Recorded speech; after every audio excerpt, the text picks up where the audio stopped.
सदवंदियाणं तिहुवणहिदमधुरविसदवाक्काणम् अन्तातीदगुणाणं नमो जिनाणं जिदभवाणं। कुंदकुंदाचार्य भगवान की जय।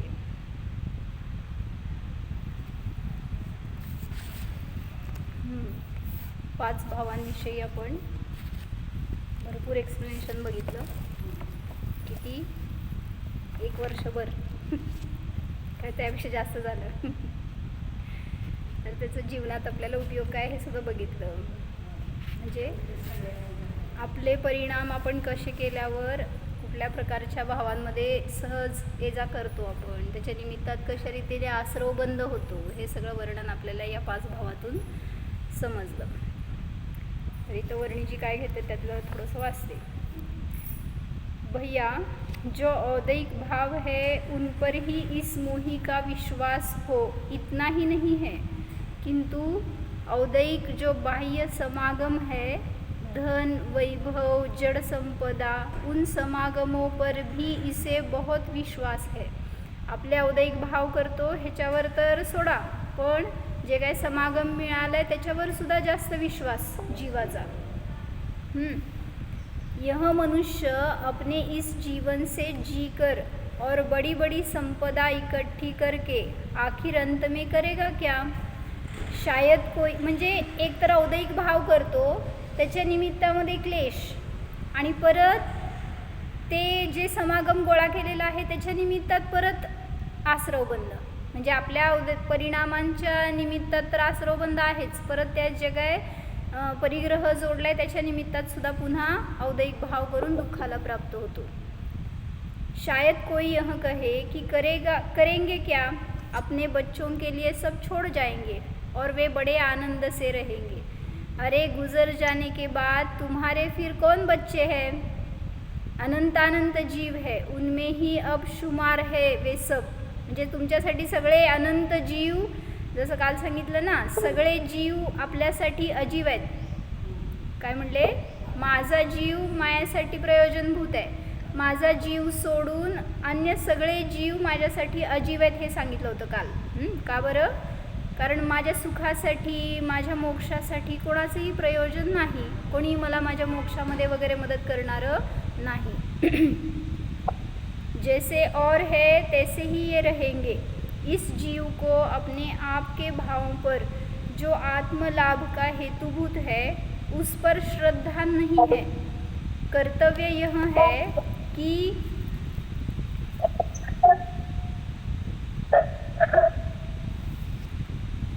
यह है कि हम ऐसा ज्ञान बनाए, ऐसा सत्संग करें, ऐसा अपना व्यवहार बनाए, अपनी न्याय की वृत्ति रखे, सदाचार का आदर करे, शुद्ध दृष्टि के लिए उत्सुकता जगे, जिससे हम औदैक भावों के श्रद्धानुरूप महाबंधन से छूट जाए. म्हणजे म्हटलं ना, कशा प्रकारचे औदैक भाव करतो की आता आपण या घरात आहे, या समागमात आहे, हे माझे रक्षक आहेत, ह्यांच्या निमित्तात मला कुठलंही भयच नाही आता.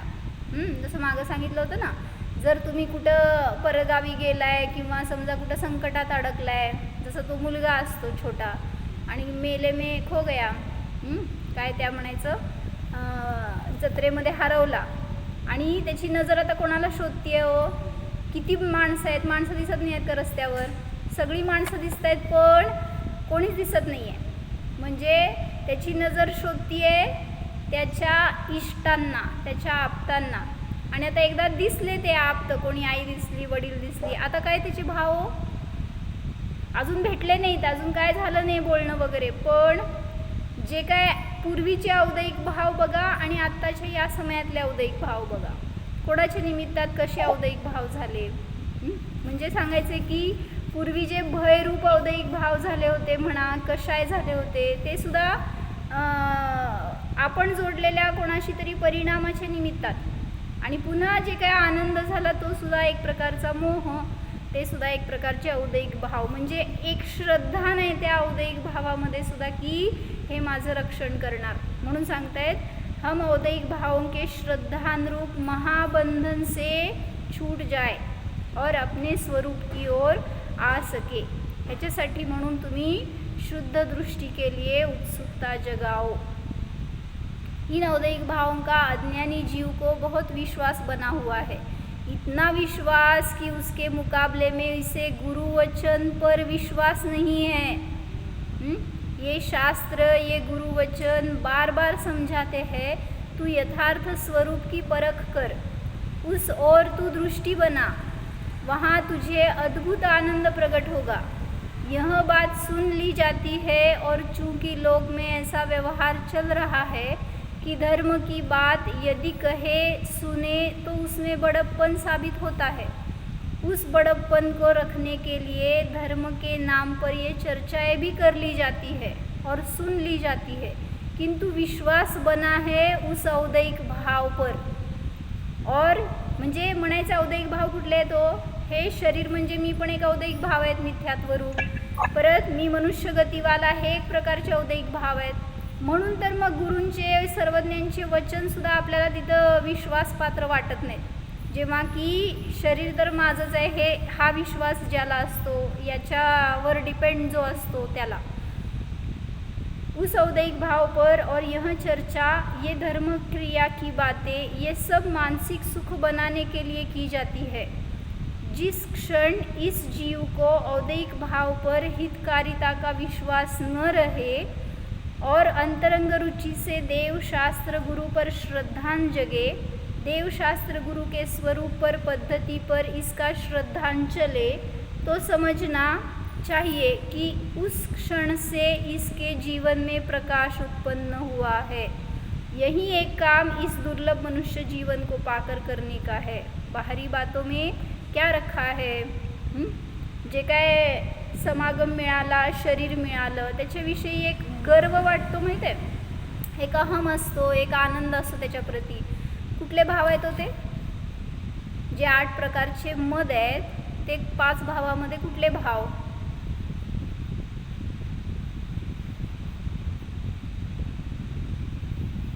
औदैहिक भाव। कुठले औदैहिक? 21 प्रकारच्या औदैहिक मध्ये कशात घालणार? ज्ञानमध्ये पण येतील ना औदैहिकाचे 21 भावामध्ये कुठं घालणार असं विचारते।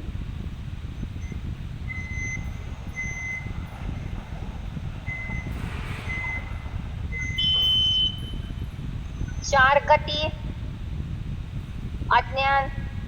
अज्ञान मध्ये तर एवढं घेतलंय की जे केवल ज्ञान होण्यामध्ये बाधक आहे ते त्या रूप असलेलं अज्ञान, म्हणजे तुम्हाला ज्ञानाचा पूर्ण उघाड होऊ देण्यामध्ये जे अडथळा करते ते अज्ञान रूप औदैहिक भाव आहे। पण गतीमध्ये आपल्याला अहंकार होतो ना त्या पर्यायाबद्दल, मग ते लावता येईल का ते? 4 गती रूप औदैहिक भाव कसे आहेत? जसं मनुष्य झाला तर काय म्हणायचं, सगळ्या दिनक्रमातले सगळ्या चर्या करणं, काय पैसा कमवणं, स्वयंपाक करणं, जेवण खाणं, झोपणं, हे सगळे गतिरूप औदैहिक भावामध्ये। अहंकार होतो ना ज्ञानाचा, पूजेचा अहंकार होतोच की मनुष्य गतीत समजा। म्हणजे मी पण एक विचार केला, मला पण अजून नाही लागलं ते कशात घालायचं असं। असं तर म्हणू शकतो की काय ते असंयम आहे किंवा मिथ्यात्व आहे, असं त्याच्यामध्ये घालता येईल की, पण असं ते कशात कुठं अजून मला तसं मिळालं नाही। म्हटलं तुमचं चिंतन आहे का सगळ्यांचं? काय म्हणता विजू काकी? औदैहिक भाव म्हटलं, औदैहिक तर आहे की, पण कुठल्या औदैहिक मध्ये घालायचं? आता आपण काय म्हणायचं, मास्टर झालोय औदैहिक भावामध्ये त्याच्यामध्ये कशात घालायचं? 4 कषाय पण आहेत ना त्यात? हा, 4 कषाय। मान कषाय आहे की, क्रोध, मान, मान म्हणजे अहंकार। बरोबर, हो। म्हणजे मान कषायामध्ये सुद्धा प्रत्येक प्रकारचा गर्व जो असेल तो मान कषाय रूप औदैहिक भावामध्ये घालू शकतो। मग 8 प्रकारचा गर्वच आहे की तो मान कषायामध्ये राहतो। बरोबर। मदत म्हटलं नंतर झाले की ते सगळं मानामध्ये येणार की नाही? बरोबर। चला, तर सांगतायत पारिणामिक भाव म्हणजे काय? परिणाम नाम है द्रव्य के स्वरूप के लाभ का कारणभूत जो भाव है उसका नाम। म्हणजे ॲक्च्युली आपण दिवसभरात जे परिणाम करतो ना त्या सगळ्या परिणामांना 5 भावामध्ये घालून बघू शकतो. जर आपल्याला इकडचं तिकडचा उपयोग भरकटतोय ना कुठंतरी विषयांमध्ये, तर असं एक बुद्धीला दिशा देऊ शकतो आपण. जे काय तुम्हाला दिवसभरात जे कर्तृत्व भाव झाले ते कशात घालायचे हो? ह्याचा मी करता, ह्यांना मी रक्षण करणारा, सांभाळणारा, लहानचं मोठं करणारा, जे काही तुम्हाला दिवसभरामध्ये दुकान चालवणारा, पैसे कमवणारा मी, सगळ्यांचं पोट भरणारा मी, मिथ्या दर्शन अवदैविक भाव, जे असे एक एक प्रकारचे भाव आहेत ना ते सगळे आपल्याला कळणार की या सगळ्या 53 भावामध्ये कुठं बसतात. आणि मग त्याच्यानुसार आपल्याला कशाचा आश्रव बंद होतोय, कशा रीतीने आपण त्याच्यातून सुटू शकतो, कशा प्रकारे आपलं ज्ञानाची दिशा बदलायला पाहिजे, हे सगळं आपल्याला त्याच्यावरून कळणार. म्हणून थोडंसं आहे आपल्याला ज्ञान आता झालेलं, तर रिकाम्या माणसांनी असा आपला उपयोग लावा, नाहीतर रिकामं व्हा आणि असा उपयोग लावा. पारिणामिक भाव म्हणजे काय सांगताय? परिणाम नाम है द्रव्य के स्वरूप के लाभ का कारणभूत जो भाव, स्वरूप लाभ मात्र पारिणामिक असं घेतलं होतं ना. रिकाम कसं व्हायचं ते सांग. रिकामच आहे तुम्ही लोक, फक्त ते उगीच मारून घेतलंय की किती काम आहे, किती आम्हाला संसार मोठा आहे, किती आम्ही बिझी माणसं आहेत. असं तुम्ही हे पण कर्तृत्वच झाला, आपण दिवसभरामध्ये रिकामच नाही आहे असं म्हणणं सुद्धा. नाहीतर जीव तर सगळ्यापेक्षा ते रिकामच आहे, काही करणारा नाही आहे, फक्त जाणतोय. पण जातो कुठंतरी करायला दुसऱ्या द्रव्यामध्ये, म्हणून सगळा संसार वाढतोय. सहज स्वभाव के कारण तो वस्तु की सत्ता बनी हुई होती है. वह परिणाम सर्वथा अपरिणामी नहीं है, किंतु अपरिणामी धर्म को निरख कर देखने से अपरिणामी ज्ञात होता है. वस्तु स्वभाव मात्र है और स्वभाव यदि सर्वथा अपरिणामी हो तो इसका अर्थ है वस्तु अपरिणामी हो, तब वस्तु का अभाव हो जाएगा. म्हणजे वस्तू तर परिणमनशील आहे, कथनचित म्हणा परिणमनशील, कथनचित अपरिणमनशील. पर इस परिणाम को हम एक शाश्वत और सहज रूप में निरखते हैं, तो ऐसे निरखने में अपरिणामीपना देखा जाता है. तो जो जीव द्रव्य के स्वरूप के लाभ का कारणभूत भाव है उसको जीव का पारिणामिक भाव कहते हैं. ये 5 प्रकार की स्थितियाँ जीव में होती है. मला सांगा, देवशास्त्र गुरूंच्या बद्दल तुम्हाला आदर आला, बहुमान आला, कुठला भाव?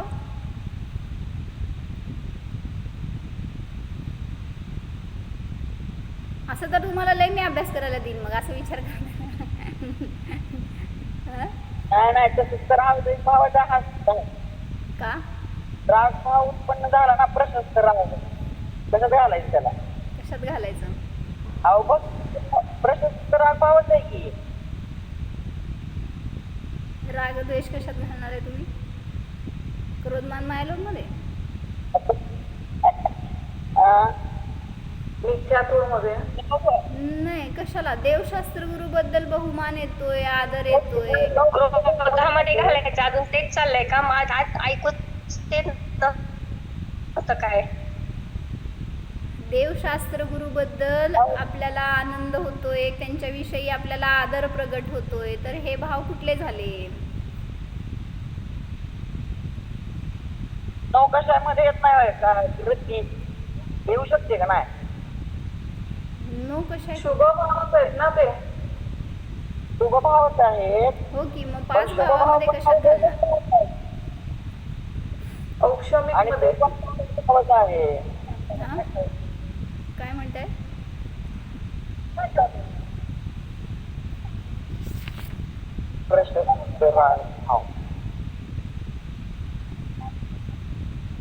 बरं, विचार करा. कुठं तर फिरायला जायला लागलं, कुठं फिरायला लागलं विजू काकी?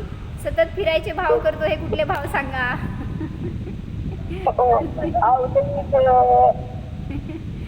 मग अवदैविक भाव गेल्याने सुख आहे का दुःख आहे? नाही तसं तर दुःखच आहे. बर, मग फिराफिरी करू नका म्हणून एक ठिकाणी स्थिर राहा. होय. बर, अवदैविक मध्ये येणार नाही कुठले? बघू मान देवशास्त्र गुरुचा. तेच ना, मग कशात घालायचे? 21 जे औदयिक भावाचे भेद आहेत त्यात कशात घालायचे? कशाय आहे ना, कशाय शुभ, कशाय पण आहे ना, ज्याच्याने पुण्यबंध होतोय. कशाय तर ऍक्च्युली बघितलं तर पाप प्रकृतीचे, पण शुभनी आपण पुण्यच बांधतो ना. मग असं त्याचे वाटलं काही की चांगले तेच भाव होते. लोभ कशायमध्ये घालू शकतो, त्यांच्याविषयी पण झालेला जो लोभ आहे म्हणा, किंवा आता त्यांच्यात अडकलेला उपयोग हा पण एक प्रकारचा लोभ आहे. म्हणजे विचार करायला लागला असं की आपण कुठले भाव करत असताना कुठल्या भेदामध्ये जाणार तो भेद. जसं सांगितलं, एखादी गोष्ट आपण केली किंवा एखाद्याला काहीतरी सुचवलं आणि सांगितलं की हे माझं खरं आहे, माझंच खरं आहे, हे कुठले भाव? सगळे औदयिक भाव बाहेर पडणार आहेत तुमचे. मान कशाय औदयिक मध्ये माझंच खरं नाही, खरं ते माझं आहे.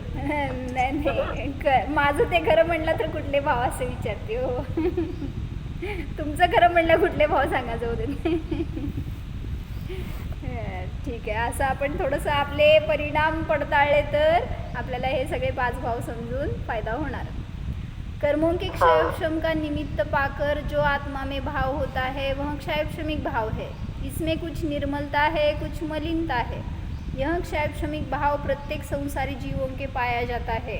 जैसे कोई संसारी ऐसा नहीं है जिसके उदय बिल्कुल नहीं रहे, इसी तरह कोई संसारी जीव क्षयक्षमिक भाव बिना भी नहीं रहता. म्हणजे प्रत्येक जीवाकडे जसा औदयिक भाव आहे तसंच क्षयक्षमिक भाव सुद्धा आहेच. ते नाही जात, तू ते घेऊन बस, चटई घेऊन बस.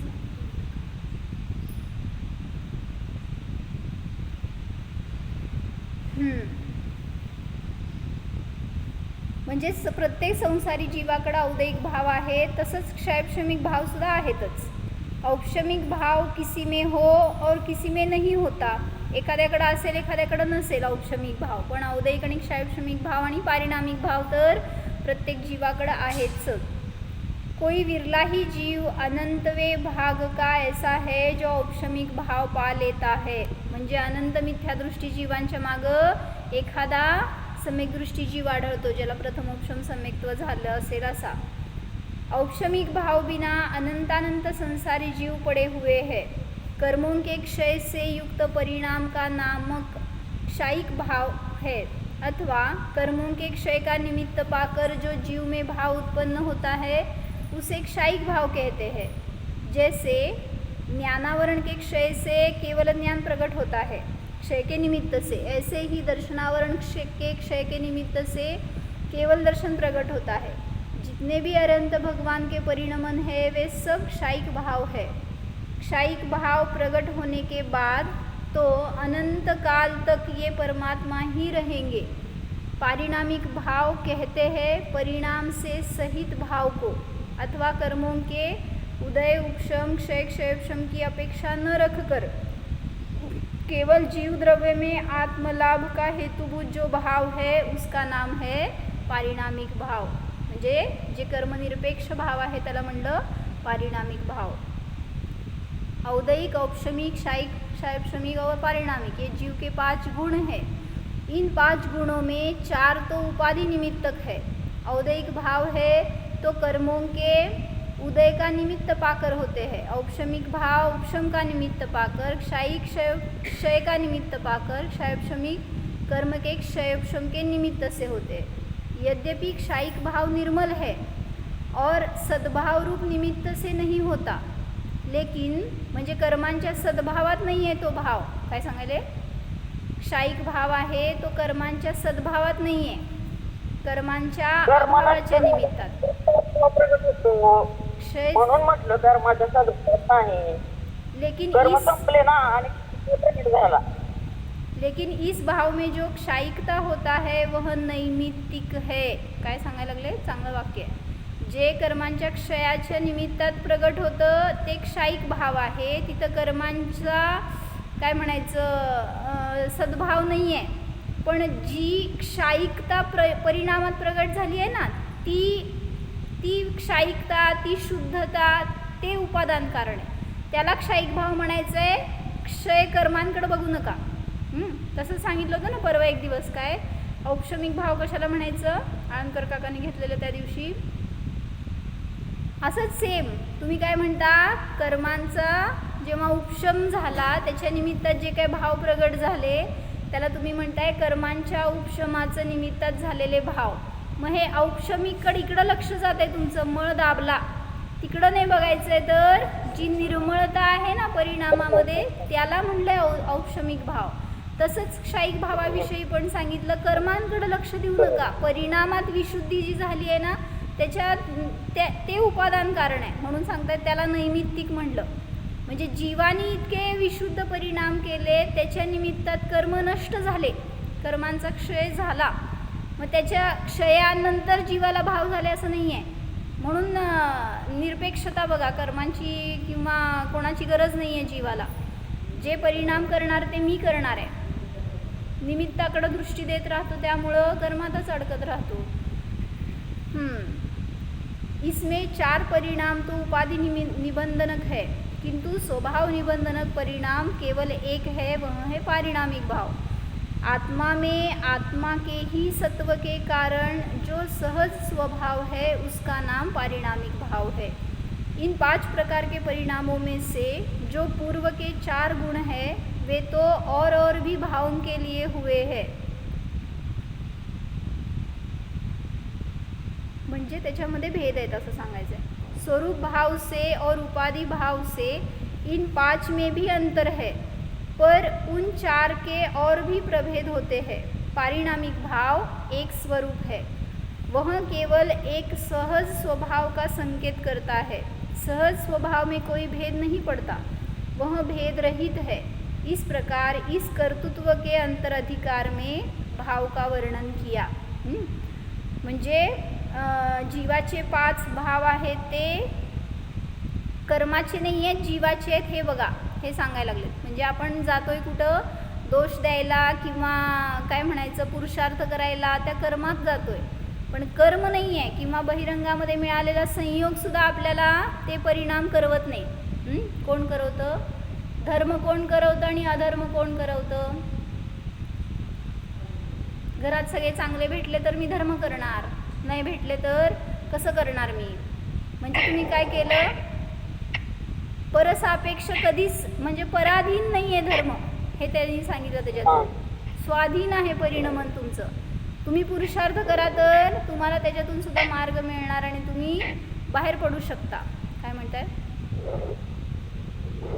माझे परिणामच धर्म का अधर्म करणं ते सगळं बरोबर. परिणामामधून धर्म अधर्म आहे, बाहेरच्या क्रियेतून नाही आहे किंवा संयोगातून नाही आहे. म्हणून आम्ही संध्याकाळी पण तेच प्रकरण घेतलं. काय पूजा करायला जाता तुम्ही, द्रव्य पूजा करता, तर द्रव्य पूजा म्हणजे चढवणं वगैरे ठीक आहे, शरीराच्या द्वारे होणारी क्रिया, शब्द बोलताय हे सुद्धा द्रव्य पूजा आहे म्हणून सांगितलं. पण ते केलं म्हणून तुमचे भाव जोडले गेले असं जरा पण नाही आहे. पण भाव जिथं जोडले गेलेले असतील ना तिथं जी काही द्रव्य पूजा होणार, जे काही दान होणार ते सहजतेने होणार हे सांगायला लागले. काय म्हणले सांग. म्हणजे दान का करायचं, द्रव्यपूजा का करायची सांग, किंवा दान का करायचं, कसलंही दान असू देत ते. म्हणजे कोणाला तुम्ही एखादी वस्तू द्या, धन द्या, वेळ द्या, श्रम द्या, ज्ञान द्या, कसलंही असू देत दान एक प्रकारचं. का करायचं ते दान? म्हणजे सांगायचं आहे दानामध्ये आपले परिणाम निर्मळ होतात. त्याच्यात जे काय आपला मोह असतो ना, 1 रुपया जरी दान केलं तरी सुद्धा सांगितलं की त्याच्यासाठी असलेला मोह 10 पट असतो आपला. धनाला महत्त्व नाही आहे, त्याच्या किमतीला महत्त्व नाही आहे, पण जे तुमचं हे माझं हे भाव पडलेले आहेत ना त्याच्यामध्ये ते भाव सुटतात. आणि म्हणून सांगितलं मोह म्हणजे दुःख आहे, मोह म्हणजे पाप आहे, मोह म्हणजे संसार आहे. मग तुमचा जेवढा मोह असणार आहे तो असा थोडा थोडा घटत जातोय त्याच्याविषयी, जे आपले अंतरंगातून भाव होत आहेत देण्याचे वगैरे, तर त्याच्या निमित्तामध्ये मोहाचा नाश होत जातो. मागं सांगितलं होतं मी असं.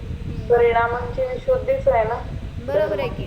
म्हणूनच म्हणलं की दान करा, पण कसं ज्ञानपूर्वक. अज्ञानाने पण मला काहीतरी सगळ्यांनी चांगलं म्हणावं, माझं नाव लौकिक व्हावा, असले परिणामांनी दान केलेल्याचा अर्थ नाही आहे.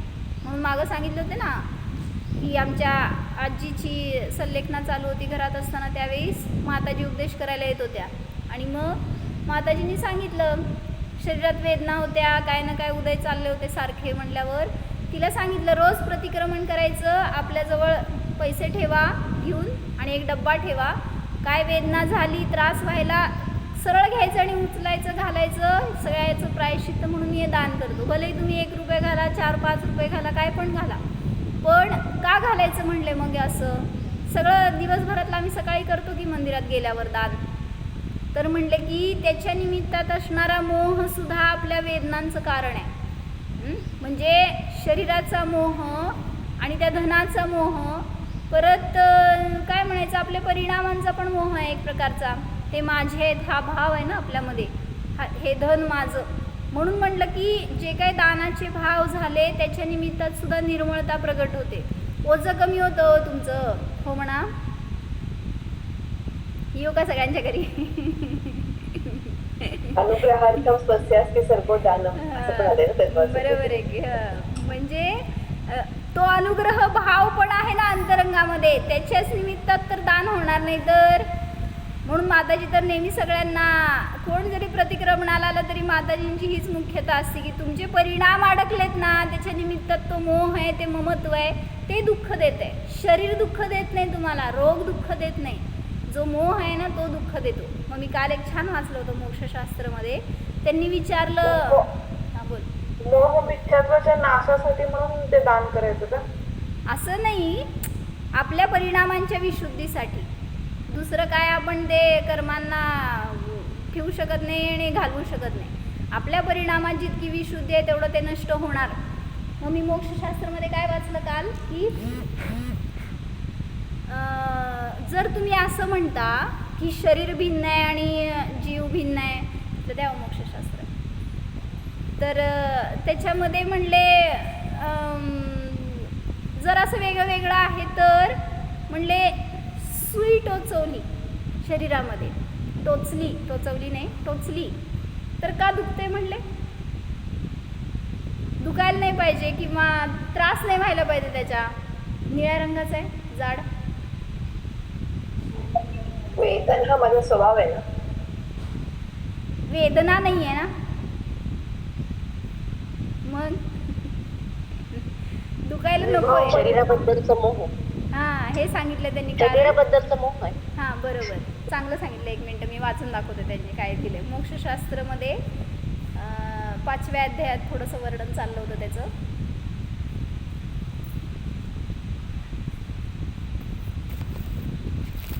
कुठले भाव सांगा आता? शरीराला त्रास झाल्यावर मला त्रास होतोय,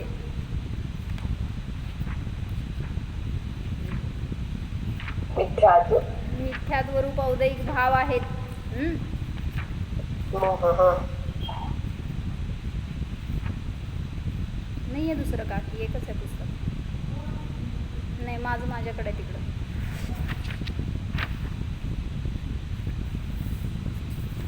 म्हणजे चांगलं घेतलं बरं का प्रकरण, तुम्ही वाचून काढा. जे काय परस्परोपग्रह जीवानाम, परत जे काय ह्याचे सूत्र घेतलेत ना उपग्रहाचे, त्या सगळ्या सूत्रांमध्ये त्यांनी प्रश्नोत्तरं घेऊन चांगलं खुलासा केला आहे.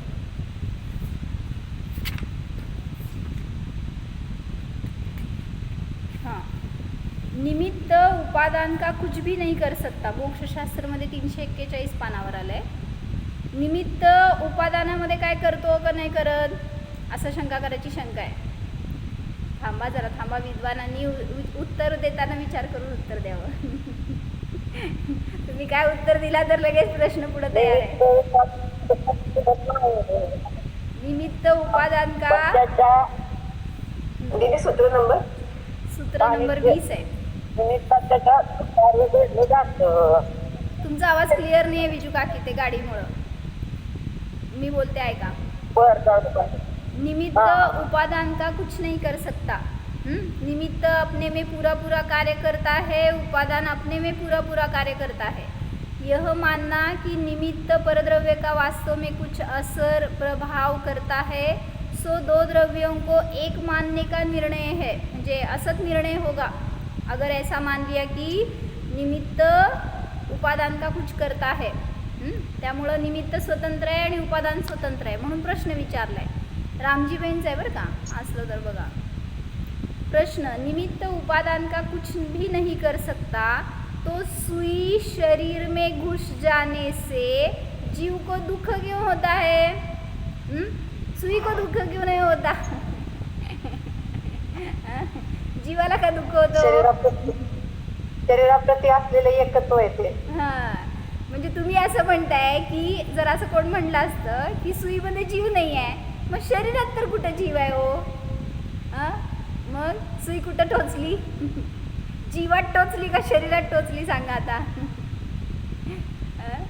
शरीर सुख झालं तो जीवाचा परिणाम आहे ना. हां, मग तेच विचारतात की का झालं? जीवाने त्या शरीरात एकत्व केलं म्हणून हां, मला टोचली मला असं. बरोबर. तर त्यांनी काय सांगतात आहे का? अज्ञानी जीव को शरीर में एकत्व बुद्धि होने से शरीर की अवस्था को अपनी मानता है, और अपने को प्रतिकूलता हुई ऐसा मानता है. शरीराला झालेली प्रतिकूलता ती मला झाली हा भाव आहे म्हणून त्याला त्रास होतोय. सुईने त्रास दिला असं नाही. मग मागं सांगितलं होतं ना की तो प्रयोग केला म्हणे. आत्ता मी एक लोड केलेली कॅसेट त्याच्यामध्ये सांगितलेलं आहे.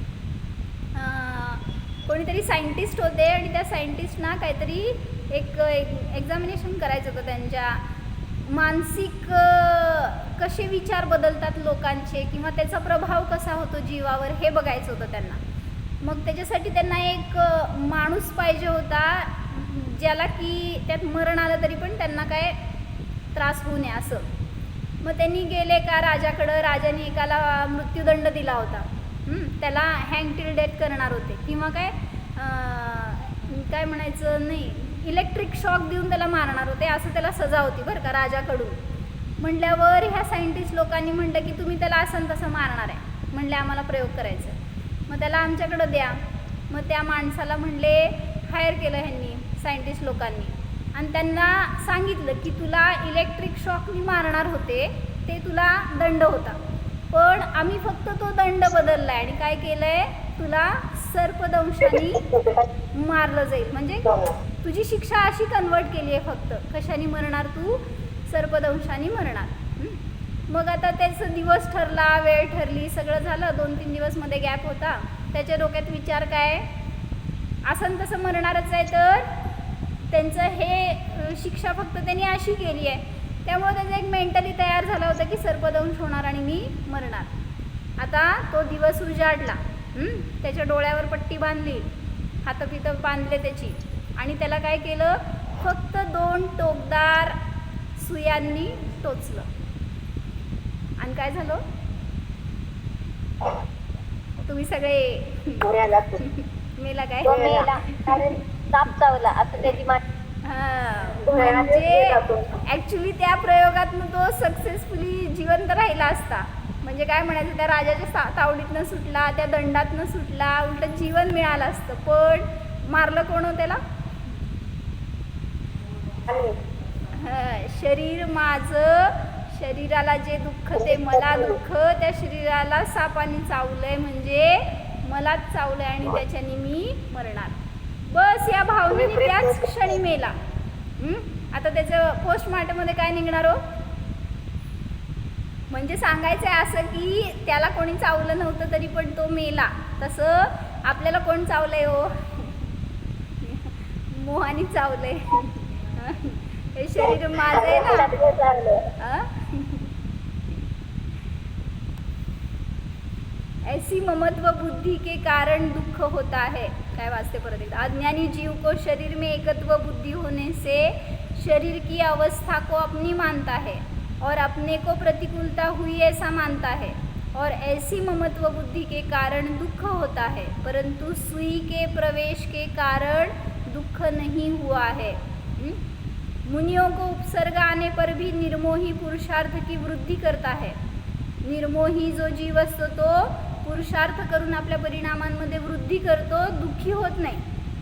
मुनींना साप चावलं तरी मरणार नाहीत आणि तुम्हाला साधं काडी टोचली तरी मरणार.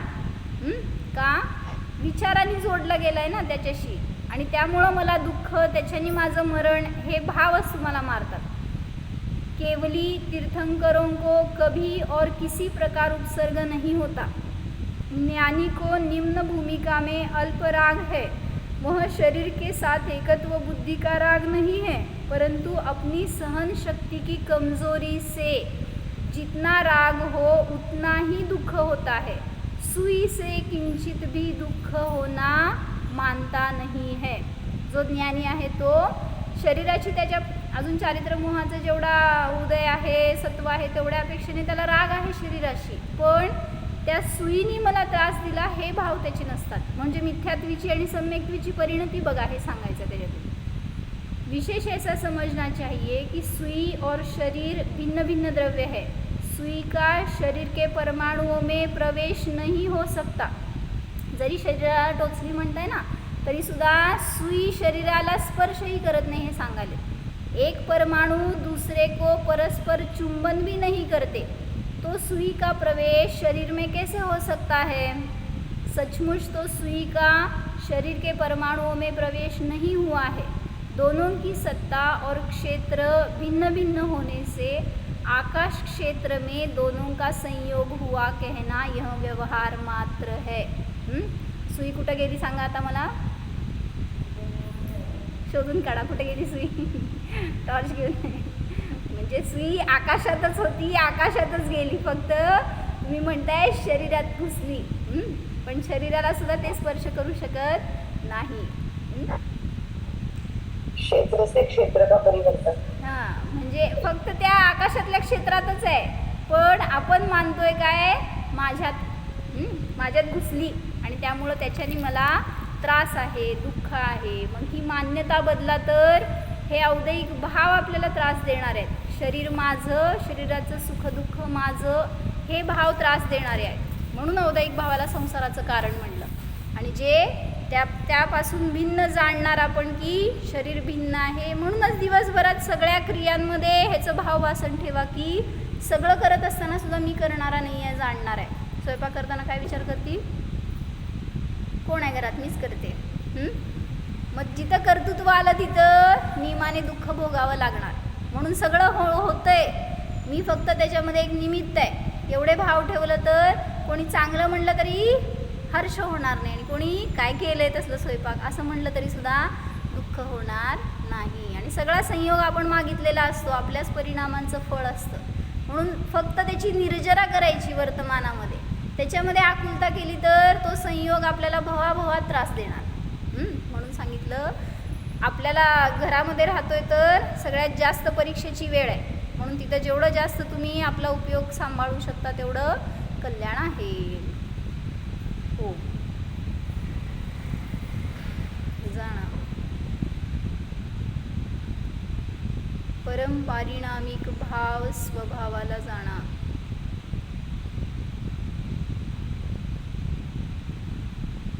अकर्ता अभोक्ता स्वरूप पहा.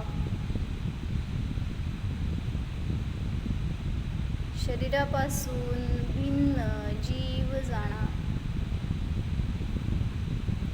शरीर म्हणजे मी नाही, शरीर माझे नाहीच. मी तर अशरीरी भगवान आत्मा आहे, नित्य ज्ञाता द्रष्टाच आहे. जाणणारा मात्र आहे जाणा. मी आहेच. ओम